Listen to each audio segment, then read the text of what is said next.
Witch's Crow magic bond. In a remote village nestled between the towering mountains and the whispering woods, lived an old woman named Eliza. She was known for her wisdom, her eccentric ways, and her bond with the world's crows. Her eyes held secrets from years gone by, and her heart beat with stories untold. But little did anyone know that beneath the surface of this frail exterior, an extraordinary power was waiting to awaken. One fateful evening, a young man named Eamon arrived in the village. He was a wanderer, seeking solace from the chaos of his past. Eamon's eyes met Eliza's, and something inexplicable stirred between them. It was as if fate had woven their destinies together, intertwining their souls in a dance of mystery and enchantment. Unbeknownst to both, a mischievous crow named Corvus had been observing them closely.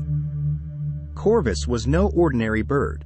It was a vessel of ancient magic, the embodiment of forgotten spells and incantations. It saw the potential within Eliza and the turmoil within Eamon, and decided to merge their spirits. One moonlit night, as the stars painted the sky with their twinkling tails, Corvus's magic surged through the air, weaving Eamon's essence into Eliza's being. Eamon's youth and fervor mingled with Eliza's seasoned wisdom, creating an inexplicable synergy. Eliza felt the surge of energy, and a newfound power coursed through her veins. She could hear the world's crows speaking to her, their thoughts whispering in the wind.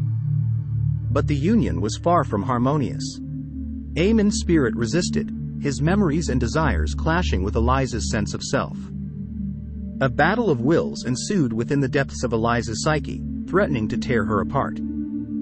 She grappled with the identity crisis, grappling with the emotions and memories that weren't hers. The village felt the tremors of this internal struggle, sensing the unease that had settled over Eliza. As the days turned to weeks, Eliza's power grew stronger, but so did the turmoil within her. The villagers began to fear her, branding her as a witch, unknowing of the truth that lay beneath the surface.